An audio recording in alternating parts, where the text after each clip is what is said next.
Me presento, soy Iván Martínez, trabajo en la Oficina Española de Cambio Climático. Es un centro directivo con rango de dirección general, aunque haya mantenido el nombre de oficina por razones históricas. Y actualmente estamos en la Secretaría de Estado de Medio Ambiente del Ministerio para la Transición Ecológica. Agradecer, lo primero de todo, la invitación a esta jornada del Gobierno de La Rioja, de la Dirección General de Desarrollo Rural.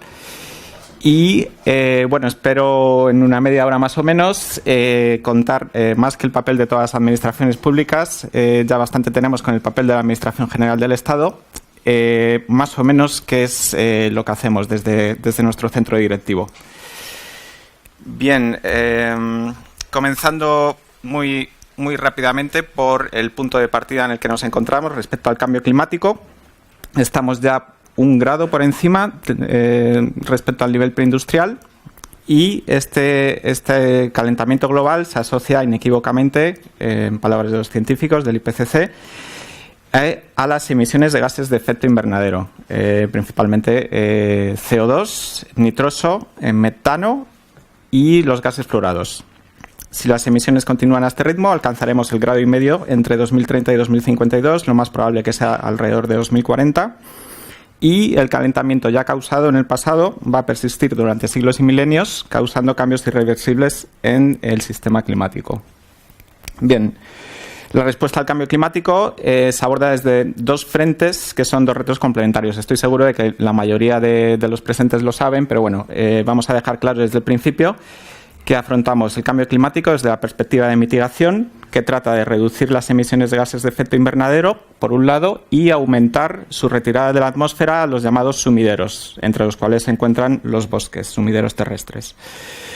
Y, por otro lado, adaptarnos a las condiciones futuras y presentes que ya estamos sufriendo derivadas de las consecuencias del cambio climático. Bien, vamos a ver por separado las políticas y medidas que hacemos en los dos aspectos, tanto de mitigación como adaptación.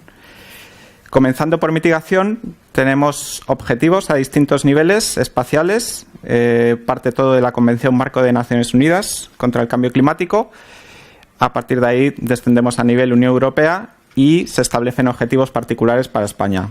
Marcos temporales, ahora mismo manejamos, seguramente en el futuro cambien, pero ahora mismo manejamos 3. A 2020, que está a punto de acabar, 2030 y lo que se llama a largo plazo, 2050. Lo primero que vemos es que el sector forestal, claro, hablarnos de largo plazo a 2050, pues no tiene mucho sentido, ¿no? Cuando hablamos de que las acciones que hagamos ahora en los sumideros forestales pueden tener efecto incluso dentro de 100 años. Y por otro lado distinguimos a la hora de tratar la mitigación las fuentes de emisión o los llamados sectores. Por un lado, los sectores sometidos al régimen de comercio de emisión o ETS, que serían las grandes industrias, las más contaminantes, la generación de electricidad y, generación de energía o electricidad y parte de la aviación y transporte marítimo. Y por otro lado, los sectores difusos, que como su nombre indica, al estar difusos sobre el territorio, pues tienen una medición más difícil y unas particularidades que se tratan aparte, que son las industrias más pequeñas, que no entran en el régimen de comercio de derechos de emisión, la edificación, agricultura, ganadería, residuos, muy importantes, sobre todo por emisiones de metano en bioresiduos, y gases fluorados, sobre todo a través de los equipos de refrigeración. Recientemente, la última incorporación a estos sectores difusos ha sido el sector forestal, el sector LULUCF, uso de la tierra, que veremos a continuación. Bien, empezando por el Acuerdo de París, el gran titular es que casi todos los países del mundo, todos los que están representados en azul, en el mapita de abajo a la izquierda, han acordado no sobrepasar los 2 grados a finales en 2100, respecto a los niveles preindustriales. Recordemos que ya estamos en 1 grado. Y esfuerzos adicionales para no superar el 1,5 grados. Que recordemos que, como se ve también en el gráfico de abajo a la derecha, si continuamos al ritmo actual alcanzaríamos más o menos en 2040. No he traído diapositivas al respecto, pero bueno, recomiendo la lectura del último informe especial del IPCC sobre las diferencias que habría entre alcanzar el 1,5 grados a final de siglo o los 2 grados, que es bastante interesante, aunque un poco deprimente, algo catastrófico porque bueno, la distribución de las especies cambiaría muchísimo con esa pequeña diferencia de 0,5 grado. Incluso alcanzando el 0,5 grado, si sucede esto que llaman overshooting, que no sabemos cómo traducir al español, que es sobrepasar ligeramente ese 1,5 grado para luego volver, eso ya tiene unas consecuencias irreversibles sobre muchos de los sistemas terrestres. Por otro lado, se acuerda la necesidad de que las emisiones globales toquen techo lo antes posible, admitiendo que los países en desarrollo, los que no están en el anexo 1, tardarán más en tocar techo. El gráfico lo ilustra bastante bien, aproximadamente en el 2030, y lograr una neutralidad climática en la segunda mitad de siglo, es decir, a partir de 2050, que las emisiones remanentes que queden, esos 15 gigatoneladas, sean compensadas con sumideros. Aquí se ha empezado a tener bastante importancia a los sumideros terrestres, entre los cuales se encuentran los bosques, ya que van a ser fundamentales en alcanzar esta neutralidad climática. ¿Qué entendemos por sumideros? Bueno, actualmente en la terminología convención, que es lo que marca toda la política internacional, los sumideros están incluidos dentro del sector LULUCF o LULUCF, que es el acrónimo de Land Use Change and Forestry, que tiene una traducción en español: uso de la tierra, cambio de uso de la tierra y silvicultura, y su propio acrónimo también, UTCUTS, que nadie utiliza, ni siquiera en España, pero bueno, si lo veis, que sepáis que es lo mismo.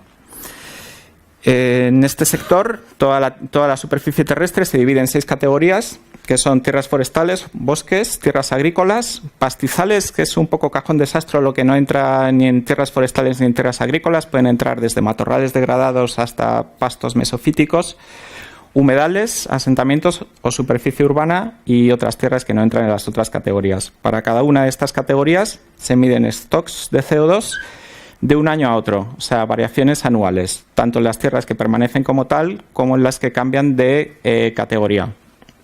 Estos stocks son biomasa viva, es decir, la biomasa almacenada en el tronco, ramas, raíces, etcétera. Madera muerta, que sería la capa de hojarasca que queda, con ramas que caen, etcétera. Carbono orgánico del suelo y productos de madera aprovechadas, que son también un depósito importante. Y además se cuentan otros procesos, no de carbono, sino de otros gases como metano y nitroso, que se emiten al producirse incendios o en procesos de lixivación, sobre todo al cambiar usos de suelo irreversibles, por ejemplo, a terreno urbano. Otros usos del territorio, que serían los agrícolas fundamentalmente, que suceden sobre el territorio también, pero no entrarían en el sector LULUCF, vendrían representados por el recuadro rojo: fermentación entérica de ganado, emisión de metano en arrozales, emisión de nitroso por fertilización, etcétera. Solo consideraríamos lo azul. Siempre que las absorciones en esos stocks anualmente sean mayores que las emisiones, estaríamos considerando un sumidero. En términos globales, como apuntaba el director general hace unos minutos, los sumideros son parte del problema, ya que a nivel global, a los 34 gigatoneladas que se emiten anualmente, hay que añadir 5 de la deforestación, sobre todo en los trópicos, que vendrían a representar el 12% de las emisiones. Pero también puede ser parte de la solución, ya que aproximadamente de ese CO2 equivalente liberado a la atmósfera, la mitad permanece en la atmósfera, creando el efecto invernadero, que no deja salir la radiación extra, por así decirlo, y crea el calentamiento global. 25% se absorbería en los océanos, con consecuencias también nefastas, ya que es a base también de aumentar la temperatura en océanos y acidificación. Luego veremos, creo que no he traído tampoco, pero bueno, tiene efectos nefastos sobre la vida, sobre la biodiversidad marina. Esto, no sé si habréis oído algo de los océanos, pero bueno, el calentamiento está causando el blancamiento de los arrecifes de coral, y se estima que para la década de 2050 prácticamente hayan desaparecido el 95% de los existentes actualmente. Y finalmente, donde entramos nosotros, es lo que se absorbe en ecosistemas terrestres, que actualmente solo con el crecimiento anual sería del 30%. Pero como comentaba el director, podemos influir en estos ecosistemas terrestres para que absorban más. Pasando de los objetivos a nivel global a los que ha acordado la Unión Europea, primero decir que el Convenio Marco de Naciones Unidas y el Acuerdo de París es un acuerdo voluntario, no tiene objetivos vinculantes, pero la Unión Europea sí ha establecido objetivos vinculantes para sus Estados miembros, que son estos.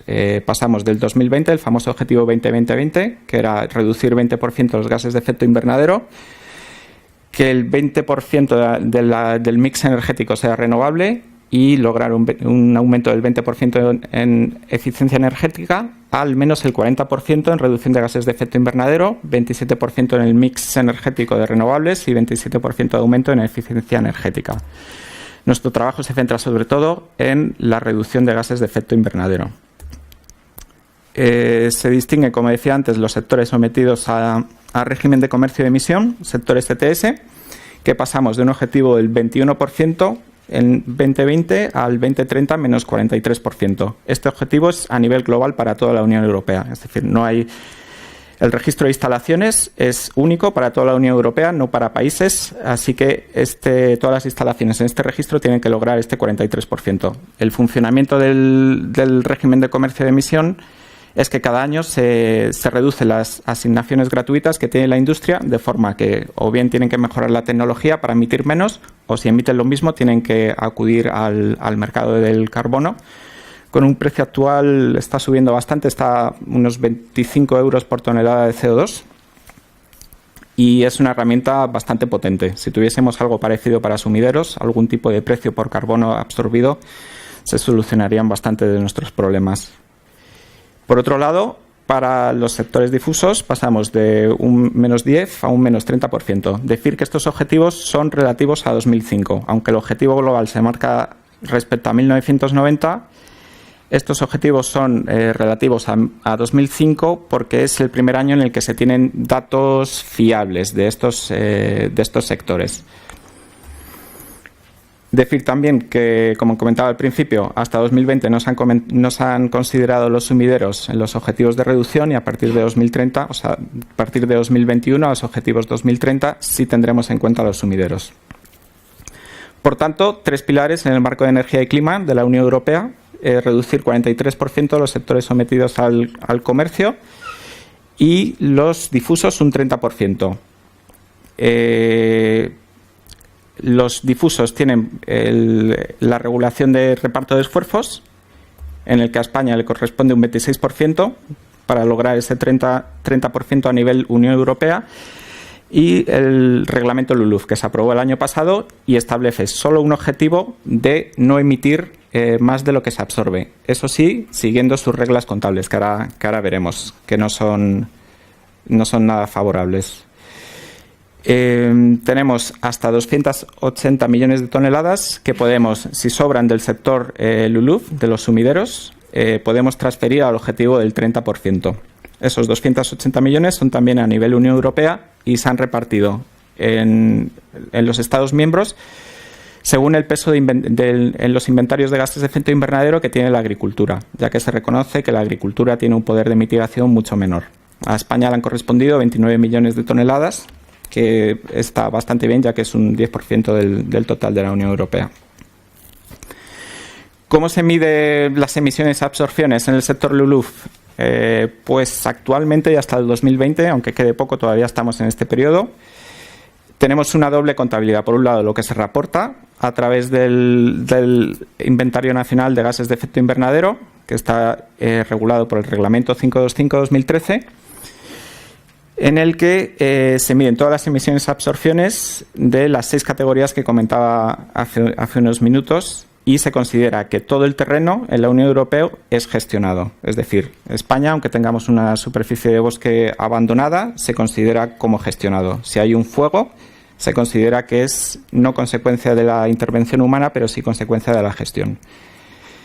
En definitiva, actuando sobre ciertas circunstancias como prevención de incendios, podemos incidir en esa mayor o menor emisión de gases de efecto invernadero. En contabilidad, aplica las normas del Protocolo de Kioto, el segundo periodo de compromiso, que es 2013-2020, también está a punto de expirar, pero no cuenta el objetivo del menos 20% en la Unión Europea. Es decir, estamos reportando unas normas de contabilidad que no cuentan para el objetivo, pero estamos obligados a reportar. Aquí, bueno, las normas se retuercen un poco más, ya que trata de considerar solo las actividades directamente inducidas. Decir también que en el Acuerdo de París, también lo ha comentado el director, hubo unas negociaciones muy fuertes acerca de si incluir los sumideros en el acuerdo total. Y, bueno, al final se llegó a que sí, pero, bueno, hay muchas reticencias, sobre todo por muchas razones, pero sobre todo por dos.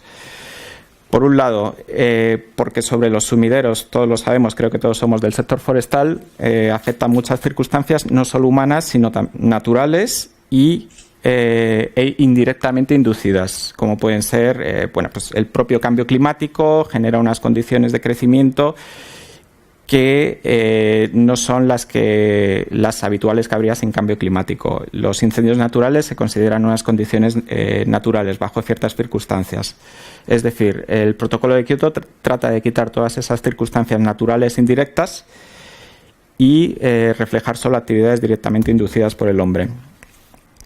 Dejará de estar vigente a partir de 2021 y se sustituye esta contabilidad por la que establece el Reglamento 841, el Reglamento LULUCF, que se aprobó el año pasado.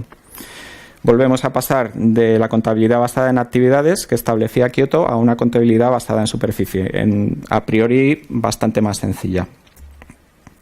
Todo esto, como decía, para tratar de distinguir las diferencias que hay entre lo que dicen los países que es antropogénico y lo que dice la comunidad científica a través del IPCC, porque hay bastantes divergencias.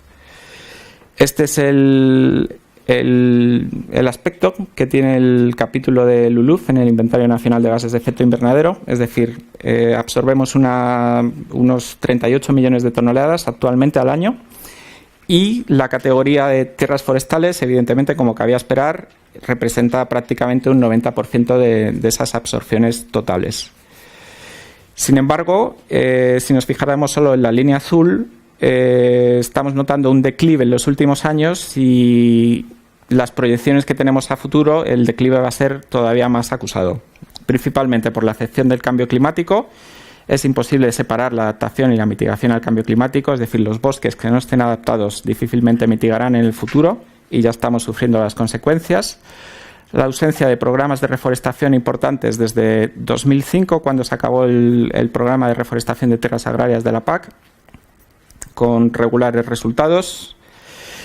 La ausencia de gestión forestal, sobre todo, que deriva en más incendios forestales, menor crecimiento de los árboles y, por tanto, menor absorción y menor aprovechamiento de productos madereros, que, como he comentado, también cuenta como sumidero de carbono.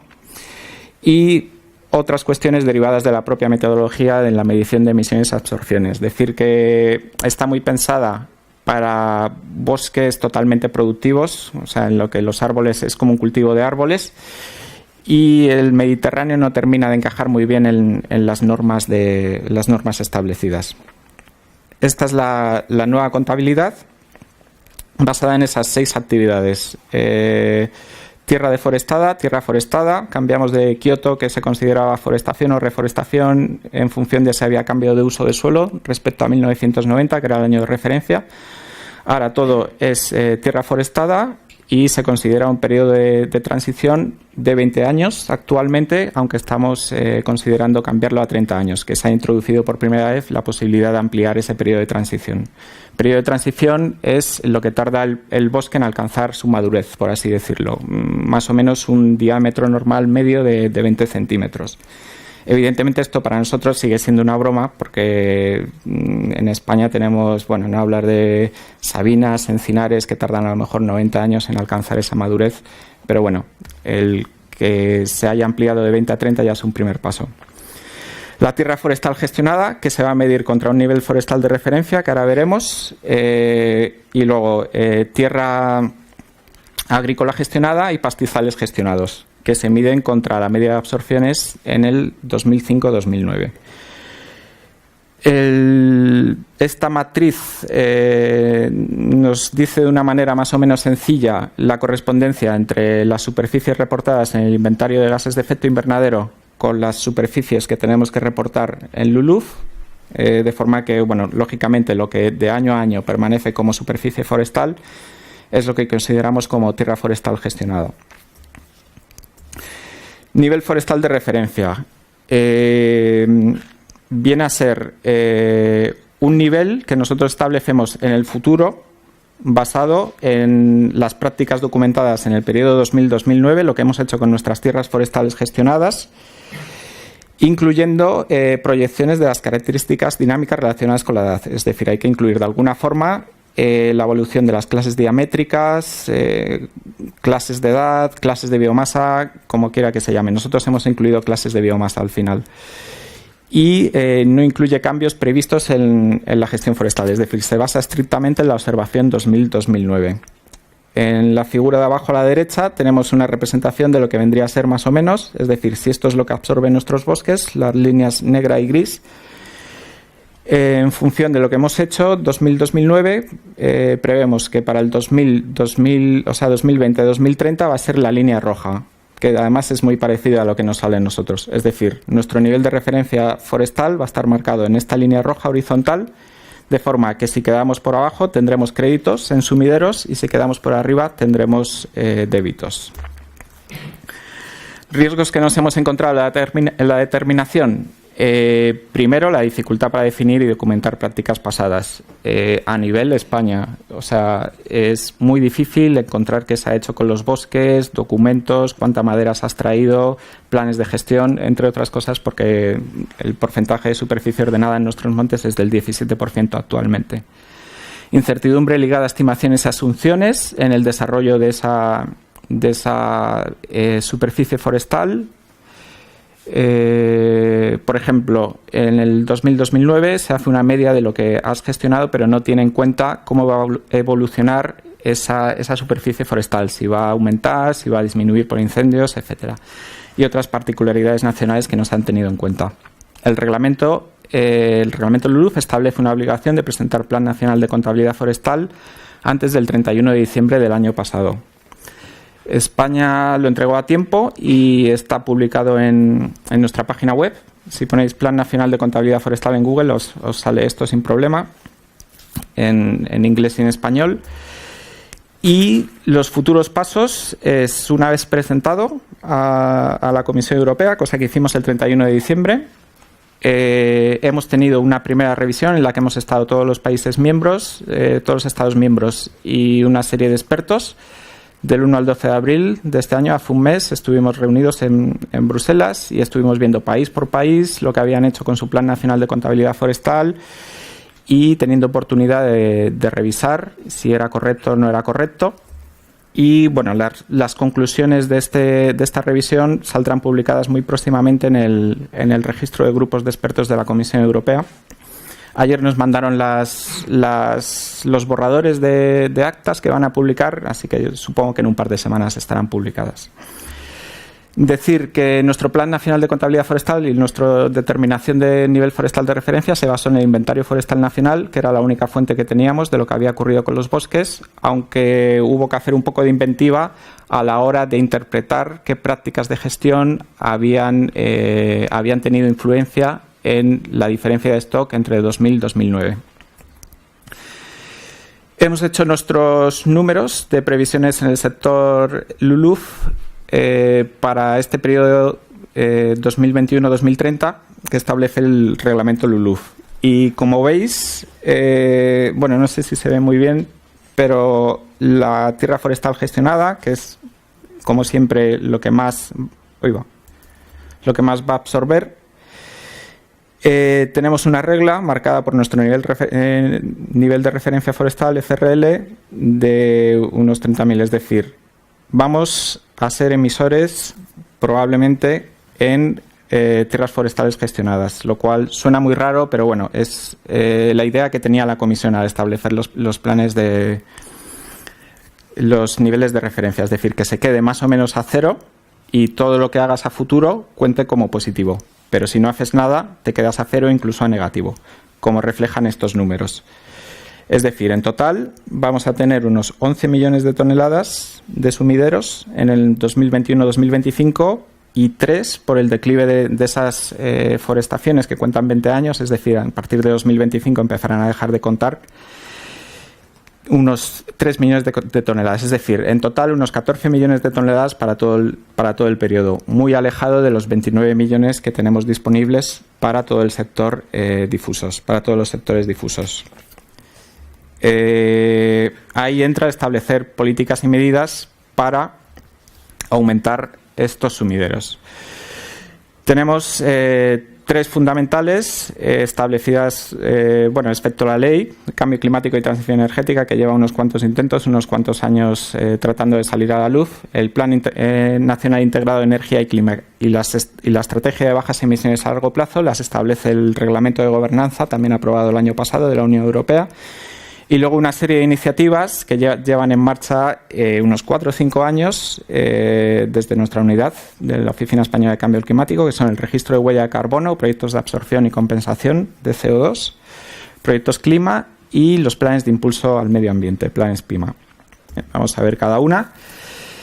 Primero, empezando por el anteproyecto de ley de cambio climático y transición energética, se aferró el 1 de abril el plazo para aportaciones y opiniones, es solo un anteproyecto. A finales de este año está previsto que salga el definitivo, puesto que parece que va a haber continuidad en el Gobierno. Y el año que viene tendría ya sus cauces normales de participación pública, consulta a comunidades, etcétera, etcétera. Y sería una especie de paraguas para todas las otras medidas que contienen sobre todo el Plan Nacional Integrado de Energía y Clima, que veremos a continuación. Decir que no tiene nada, esta ley no contempla los sumideros. Hemos recibido quejas para que los incluya, así que veremos si los incluirá en la versión definitiva. Pero bueno, no tiene mucha importancia porque, como digo, es solo un paraguas para el resto de instrumentos. El borrador del Plan Nacional Integrado de Energía y Clima, presentado a la Comisión Europea, también se acaba de cerrar más o menos hace un mes el plazo de aportaciones y opiniones, y es cómo van a contribuir todos los sectores para alcanzar ese objetivo del menos.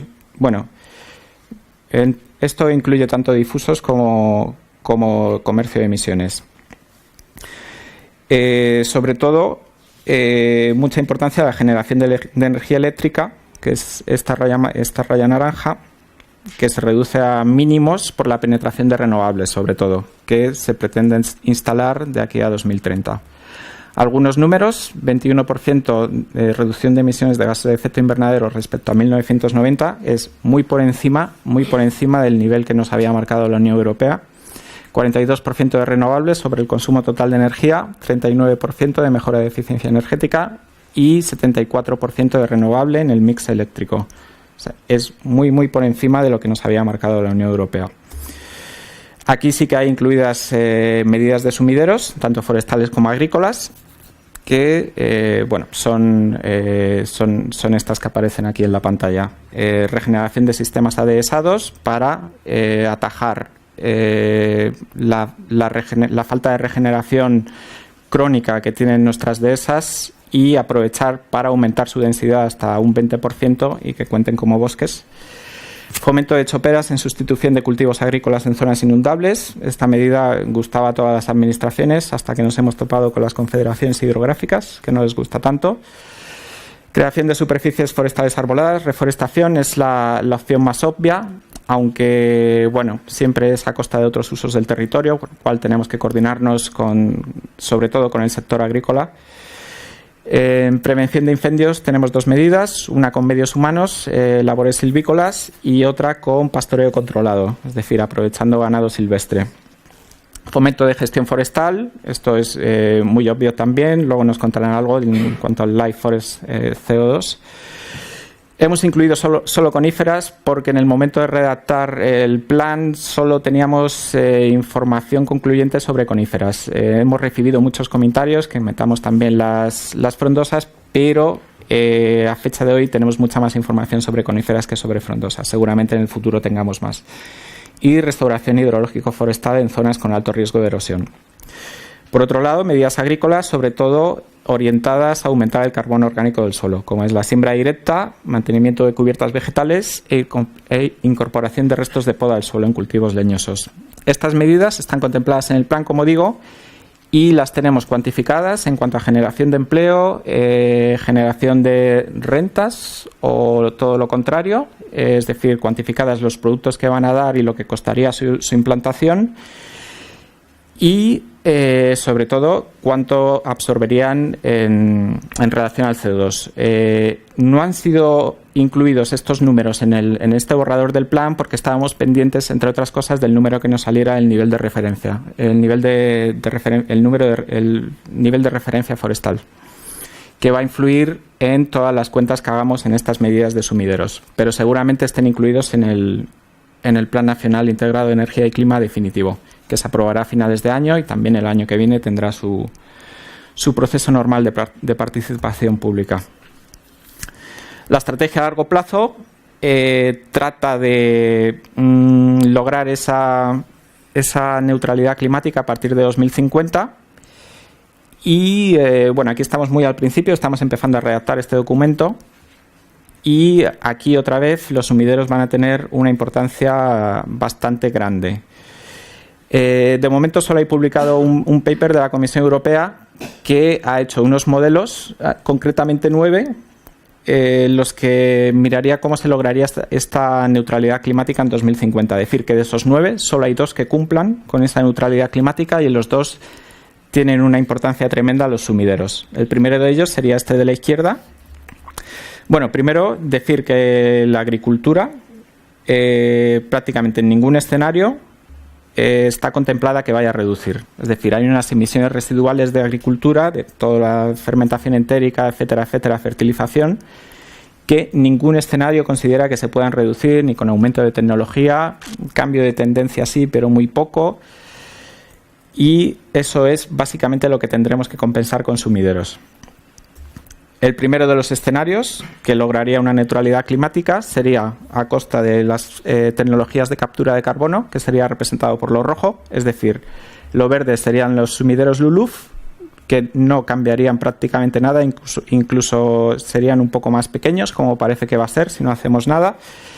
Y ese aumento extra que necesitamos se conseguiría con las tecnologías de captura de carbono, que ahora mismo no están desarrolladas, de hecho empiezan a funcionar a partir de 2040 según este modelo y generan otras incógnitas como, bueno, qué hacemos con ese carbono almacenado, etcétera, etcétera.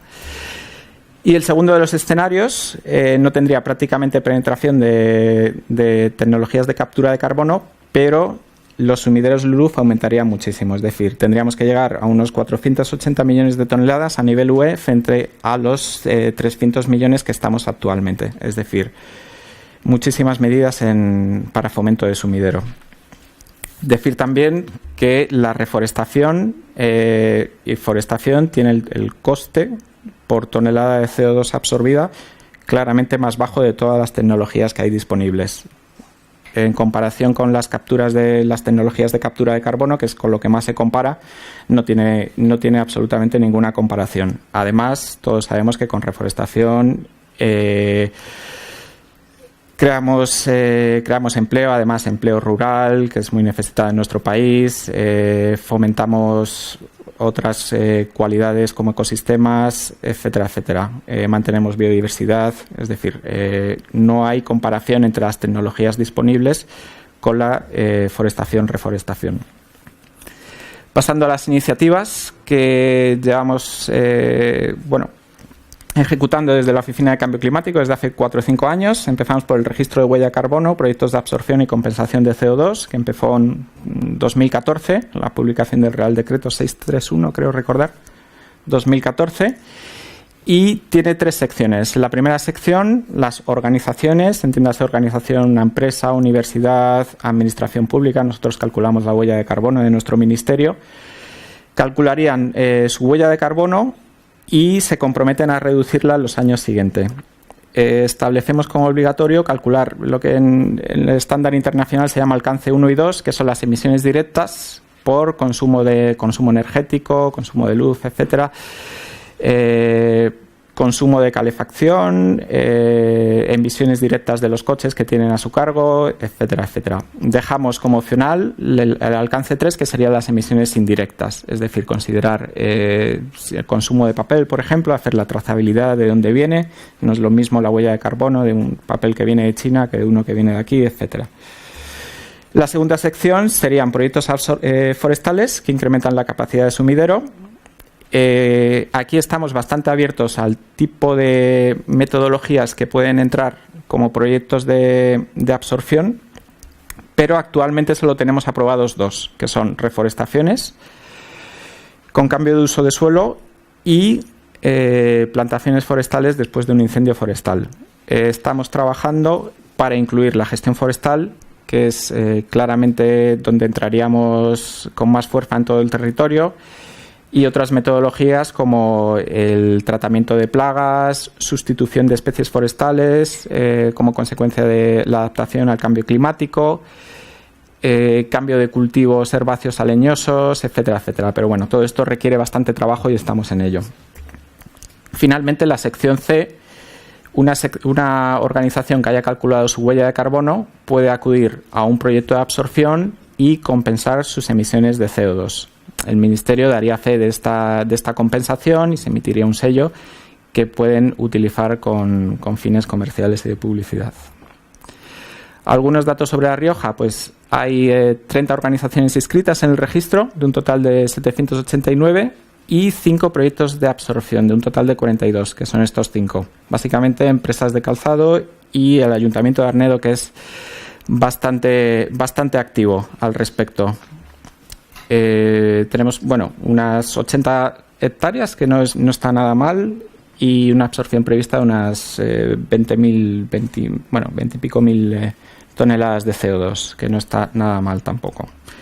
Decir que aunque parezca poca superficie de reforestación, si comparamos con las estadísticas oficiales de reforestación, pues no está nada mal, ya que actualmente no se está reforestando nada.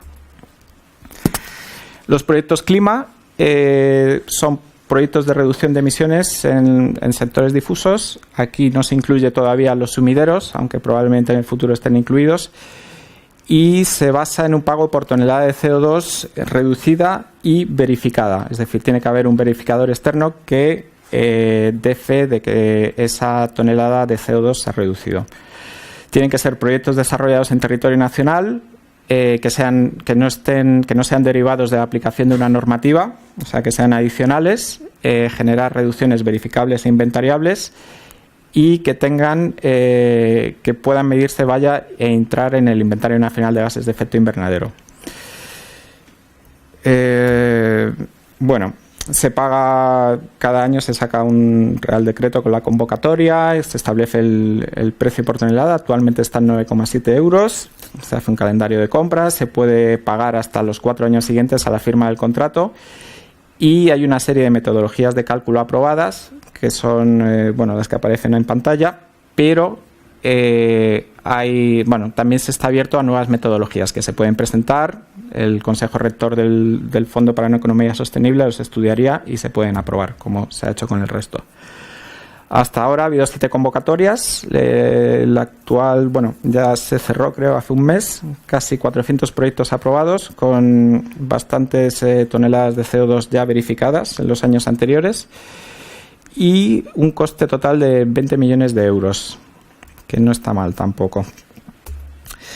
Por último, los planes de impulso al medio ambiente son actuaciones financiadas con los ingresos procedentes de las subastas de derechos de emisión, es decir, los sectores, las industrias más contaminantes, cuando tienen que acudir a estos derechos de emisión, el Estado recauda cierto dinero y las migajas de ese dinero nos llegan a nosotros para hacer los planes de impulso al medio ambiente, que cada año van cambiando. Ha habido un montón de planes desde que se puso en marcha esta iniciativa, y gestionados de forma muy diversas, directamente por las comunidades autónomas, que son quienes tienen las competencias, tras distribuir los fondos en conferencia sectorial, Publicación de bases directamente en la Administración General del Estado mediante Real Decreto. Nos apoya mucho también la Fundación Biodiversidad, que son especialistas en gestión de convocatorias, etcétera, etcétera. Actualmente, este año solo está en curso el PIMA Adapta, que veremos luego en adaptación, y el PIMA Frío, que todavía no ha sido aprobado y lo será a lo largo de este año para sustitución de equipos de refrigeración en superficies comerciales. Bien, pasando a la parte de impactos y adaptación.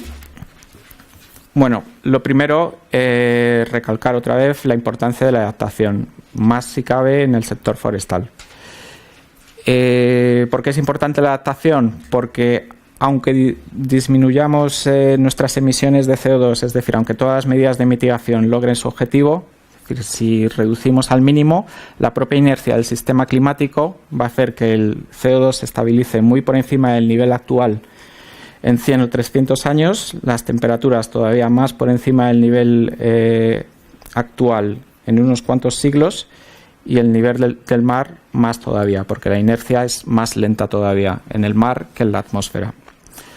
Es decir, tenemos que tener en cuenta, aunque ya lo estamos sufriendo en la península ibérica, hace 2 semanas estuvimos en Almería y tienen unos problemas enormes con superficies de pinares. En el futuro los impactos van a ser todavía mayores. Estos son unos mapas que, bueno, el proyecto SPAWN hace muchos mapas de temas concretos. Estos son concretamente de impactos, adaptación y vulnerabilidad al cambio climático. Y en el primero de ellos, este que se muestra, trata de reflejar el impacto del cambio climático en la Unión Europea. Combinación de impactos físicos, ambientales, sociales, económicos y culturales. Bueno, como era de esperar, ya sabemos que las consecuencias del cambio climático van a ser mayores por, bueno, la dinámica global del clima en la región mediterránea. Es decir, cuando se habla de 1 grado a nivel global es 1,8 grados en la región mediterránea. Si consideramos la capacidad de adaptación que hay en las regiones, pues tenemos prácticamente el negativo del mapa anterior. Es decir, los países del norte tienen mucha capacidad de adaptación, entendiendo esto como capacidad en infraestructura, tecnológica, sensibilización, etcétera. Y si hacemos una combinación de estos impactos con la capacidad de adaptación, pues tenemos la vulnerabilidad, que, bueno, como era de esperar, es muy desfavorable para toda la región mediterránea, incluso un poco Bulgaria. ¿Qué se está haciendo en materia de adaptación? Bueno, pues lo primero es señalar que nuestro Plan Nacional de Adaptación está aprobado en 2006, mucho antes de que en Europa se empezase a hablar de adaptación, de que hubiese ni siquiera un libro verde y mucho más que una estrategia. Y bueno, se llama Plan Nacional de Adaptación, pero en realidad es una estrategia, y los planes serían los programas de trabajo, que más o menos coinciden con bueno, los periodos de programación de la Unión Europea. Actualmente estamos en el 3er programa de trabajo, que va hasta el 2020, y trabajamos en 4 ejes. El primero sería la generación de conocimientos de impactos, vulnerabilidad y adaptación en todos los sectores. El segundo, todos esos conocimientos que tenemos, integrarlos en la normativa sectorial en la que no tenemos competencias nosotros. La tercera sería movilizar actores clave en cada uno de estos sectores, y la cuarta, el monitoreo y seguimiento de las acciones que llevamos a cabo. Todo ello con 2 pilares, que sería la potenciación de I+D+I y la coordinación de estrategias con las políticas autonómicas.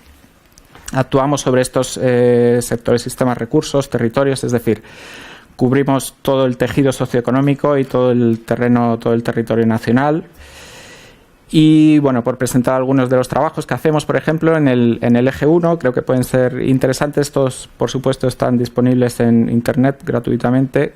Tenemos trabajos muy interesantes, como digo, impactos, vulnerabilidad en el sector forestal, bosques. Este de abajo, la biodiversidad española, es muy interesante también con los escenarios que genera IPCC. Se ve cómo van a variar las áreas de distribución de todas las especies de fauna y de vegetación. Este es de los últimos que hemos elaborado, incorporación de adaptación al cambio climático en la planificación y gestión de las áreas protegidas. Muy interesante también. Yo estoy bastante contento con él. En el eje 2, integración en la normativa, bueno, aquí tenemos algunos ejemplos de normativas en las que hemos logrado integrar la perspectiva de la adaptación al cambio climático. Muy importante en los planes hidrológicos de cuenca y los planes de gestión de riesgo de inundaciones.